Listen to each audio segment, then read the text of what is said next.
সাহেব জাহাঙ্গীর বিশ্ববিদ্যালয় থেকে।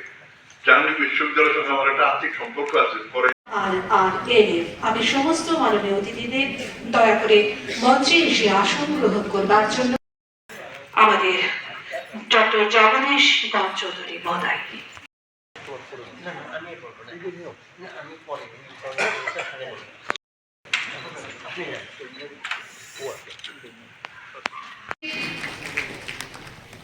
এই ভারতবর্ষের ভূমিকে প্রণাম জানিয়ে আমরা শুরুতেই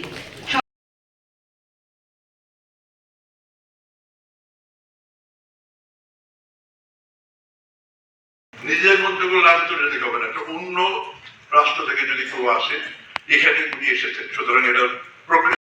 যিনি আমাদের secretary higher education guest honour আছেন শ্রী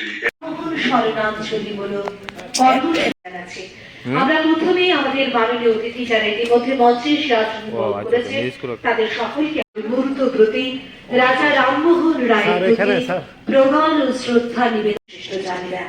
সেই স্মরণাঞ্জলির আরেকটি কার্যক্রম মহান সমাজ সংস্কারক রাজা রামমোহন রায়ের উপর এই সেন্ট্রাল লাইব্রেরির যৌথ উদ্যোগে রাজধানী আগরতলা সহ রাজ্যের প্রতিটি জেলার শহরে একই তথা প্রধান অতিথি প্রফেসর ডক্টর মানিক শাহ মহোদয়, honourable chief minister government of Tripura Indian BCSCL এর শ্রী দিলীপ কুমার দাস মহোদয়কে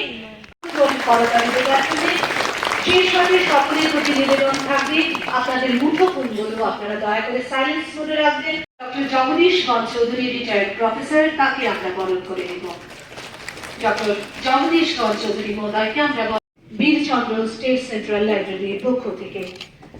এরপর আমরা বরণ করব প্রফেসর, আমরা তাকে বরণ করে নেব। এরপর আমরা বরণ করব শ্রী রাহুল H. কুমার। সবাইকে স্বাগত জানিয়ে যেটা আমি বুঝতে চাইছি সেটা হলো রাজা রামমোহন রায়। তবে সতর্ক থাকতে হবে, ভুল টুল সব এর মধ্যে চলে আসে, সুতরাং একটু সতর্ক থেকে যদি আমরা গুগলের উপর নির্ভর করি তাহলে আসল সত্যটা পাওয়া যায়।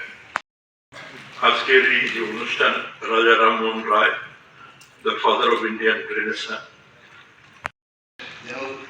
তো আমি ওনার সাথে কথা বলছিলাম যে আমি 77-78 একটা মাঝখানে আমার একটা সময় ছিল কলকাতায়, আমাদের বাড়ির সামনেই ছিল ওটা ন্যাশনাল লাইব্রেরি, এখনো আছে ওখানে। প্রায়শ আমি যেতাম ওখানে গিয়ে লাইব্রেরি কার্ড করানো, সেই কার্ড করে সেই লাইব্রেরির ভিতরে ঢুকে আমার এখনো মনে আছে ওখানে গিয়ে মানে দিগ্গজ ব্যক্তি ওয়েস্ট বেঙ্গলে, সে উৎপল দত্ত থেকে আরম্ভ করে সবাই সকালবেলা আসতো, দেখতাম সেই রাত্র সন্ধ্যা রাত্র অব্দি তারা পড়াশোনা করতো, বইয়ের একদম টাল। সেই জায়গার মধ্যে ওদের দেখাও যেত এবং এই কারণেই এটা সম্ভব হয়েছে যে রসদ ওনারা নিয়েছেন মানুষকে, সমাজ সম্পর্কে বিভিন্ন স্তরের বিভিন্ন ধরনের লোক ছিল, কিন্তু যার যার যে স্টেজ ছিল স্টেজের মধ্যে থেকে ওনারা মানুষকে দেওয়ার চেষ্টা করেছেন। আমাদের এখানেও দেখুন, আমরা যখন ছোট ছিলাম বা আমাদের এখনো যারা মানে ক্লাব সংস্কৃতিতে এখানে মানুষ, আমরা সবসময় চাই আমাদের ক্লাবের মধ্যে এটাও থাকবে, একটা লাইব্রেরিও থাকবে।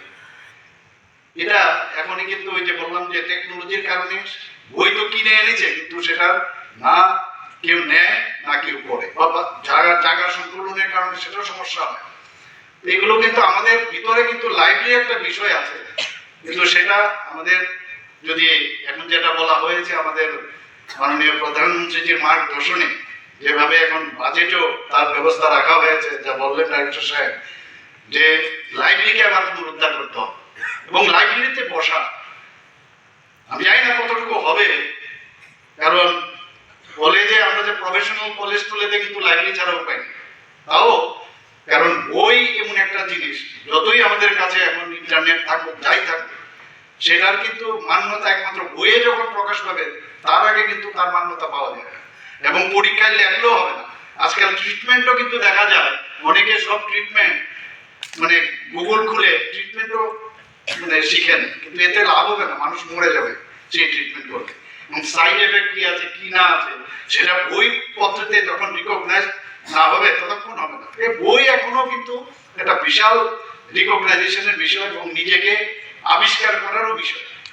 আমরা ভারতবর্ষে আজকে শুধু রাজা রামমোহন না, একটা সমাজ সংস্কারক, শিক্ষাবিদ, কুসংস্কারের বিরুদ্ধে সারা জীবন উনি পরিশ্রম করে গেলেন। আজকে আমরা যারা এখানে আমাদের ছোট ছোট ছেলে মেয়েরা আছে বা আমরা যারা আছি, আমরা ওনারা এই সমাজ সংস্কার করেছে বলেই মানে আজকে কিন্তু আমরা একটা মানে ভালো অবস্থার মধ্যে আছি। ওনারা যেভাবে এই জঞ্জাল সাফ করে দিয়েছেন, এর জন্য আমাদের ইজ অফ যে মুভমেন্ট সেটা সম্ভব হয়েছে। কাজে ওনাদের আমরা স্মরণ মানে করাটা খুবই বাঞ্ছনীয় এবং মানে এই ধরনের ওনাকে স্মরণ করে আজকের দিনে ওনার যে চিন্তা ভাবনা, কিভাবে কুসংস্কারের বিরুদ্ধে আমাদের লড়তে হবে, এখনো আছে বলে মানে এত সহজে যাবে না এগুলো।